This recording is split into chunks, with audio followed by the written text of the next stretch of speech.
कई लोग कहते हैं हम भगवान का पशुपति व्रत करते हैं, हमने ये व्रत करा वो व्रत करा, उसका फल क्यों नहीं मिला? वो फल क्यों नहीं मिल रहा? उसका कारण केवल इतना सा है कि तुमने जो प्रसाद के 3 हिस्से करे वो तीनों हिस्से इस पीठिका पर रख दिए, या दिया जलाकर इस पीठिका पर रख दिया, या नारियल इस पीठिका पर रख दिया, फल इस पीठिका पर रख दिया, सामान इस पीठिका पर रख दिया। ये पीठिका जिस पर भगवान शंकर का शिवलिंग रखा है, ये पार्वती जी का हस्तकमल है। इसको अच्छे से समझ लो, ये माता जानकी जी का हस्तकमल है, माता पार्वती का स्थान है। दिया इस पर मत रखना। 3 हिस्से प्रसाद के करे तो जमीन पर करो, इसके ऊपर रखकर नहीं। 3 हिस्से में से 1 हिस्सा भी इसके ऊपर नहीं रखाना चाहिए। भोग भी लगाओ तो नीचे रखो, उसके ऊपर नहीं, पीठिका पर नहीं। कई माताएं तो लोटा भी धर देती है उसी पे। कई माताएं दिया जलता हुआ उसी पर रख देती है। कई माताएं सारा सामान उसी पर रख देती है।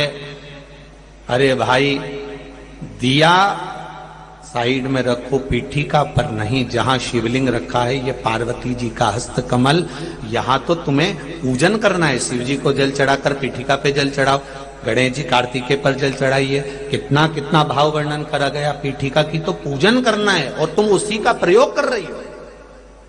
और फिर कहती हो कि हमने पशुपति व्रत करे और भगवान ने नहीं सुना। कैसे नहीं सुने? वो तुम नियम तो गलत कर रही हो कि उस पीठिका पर तुमने प्रसाद रख दिया, हिस्से बनाकर 3 हिस्से में से 2 हिस्से उसी पे रखकर आ गई, अब उस पे रखकर आ गई। अब तुम बताओ कि अगर देवी देवता को भोग लगाते हैं तो मुंडा में खिलाएं कि माथा पे खिलाएं?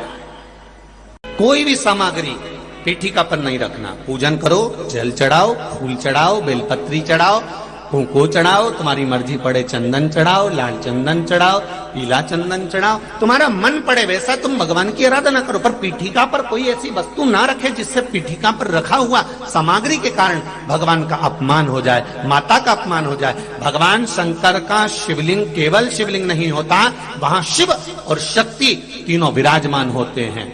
दोनों विराजमान होते हैं और ब्रह्मा विष्णु महेश तीनों उस रूप में विराजित होते हैं। 33 कोटि देवी देवता वहां विराजित होते हैं। ऐसा नहीं है कि आपने गलती नहीं करी होगी। गलती मनुष्य ही करता है और मानव का पुतला है। गलती तो हर मानव से होती है, चाहे आप हो चाहे हम हो। संसार में कोई अच्छा पैदा नहीं हुआ कि इसने कोई गलती नहीं करी होगी। गलती करो, खूब करो। मनुष्य है ना, मानव का शरीर है ना। कोई तुमसे कहे कि तुम गलती, तो कह देना सीवर वाला महाराज बोलकर कहा, गलती करो, खूब करो। पर शिव महापुराण की कथा कहती है गलती करो, खूब करो, पर किसी का गलत मत करो। बस शंकर की कथा यह कह रही है। गलती करोगे चल जाएगा, ऊपर मुंह दिखाओगे माना जाएगा, गलती करोगे स्वीकार हो जाएगा। क्योंकि यह मनुष्य का शरीर है, ये गलती नहीं करेगा तो कौन करेगा? अपन कोई बहुत बड़े बहुत विद्वान तो है नहीं कि अपन गलती नहीं करेंगे। गलती करो, खूब करो, पर किसी का जिंदगी में गलत, जम के बोलो, मत करो। गलती स्वीकार हो जाएगी पर किसी का किया हुआ गलत स्वीकार